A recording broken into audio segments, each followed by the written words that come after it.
విజయనగరం, శ్రీకాకుళం జిల్లాలకు చెందిన 24 మంది మత్స్యకారులు 2018లో జీవనోపాధికి గుజరాత్ సముద్ర తీరానికి వెళ్లి పాకిస్తాన్ కోస్ట్ గార్డులకు బందీలుగా చిక్కుతారు.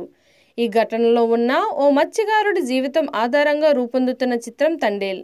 ప్రధానంగా గ్రామీణ నేపథ్యంలో సాగే ఈ సినిమాలో నాగ చైతన్య, సాయి పల్లవి హీరో హీరోయిన్, చందు మొండేటి దర్శకత్వం వహిస్తున్నారు. రాజు పాత్రలో నాగ చైతన్య, సత్య పాత్రలో సాయి పల్లవి కనిపిస్తారు.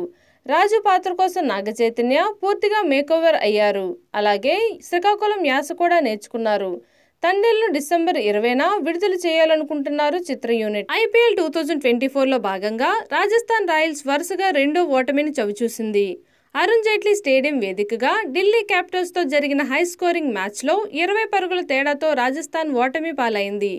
222 పరుగుల లక్ష్యంతో బరిలోకి దిగిన రాజస్థాన్ నిర్ణీత 20 ఓవర్లలో 8 వికెట్లు కోల్పోయి 201 పరుగులకు పరిమితమైంది.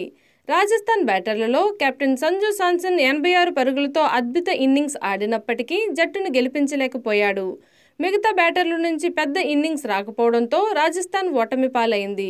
ఇక ఢిల్లీ బౌలర్లలో కుల్దీప్ యాదవ్, ఖలీల్ అహ్మద్, ముఖేష్ కుమార్ తలా 2 వికెట్లు సాధించగా అక్షర్ పటేల్, రసిక్దార్ సలాం చెరో వికెట్ పడగొట్టారు. అంతకుముందు బ్యాటింగ్ చేసిన ఢిల్లీ క్యాపిటల్స్ ఢిల్లీ నిర్ణీత 20 ఓవర్లలో 8 వికెట్ల నష్టానికి 221 పరుగుల భారీ స్కోర్ను సాధించింది.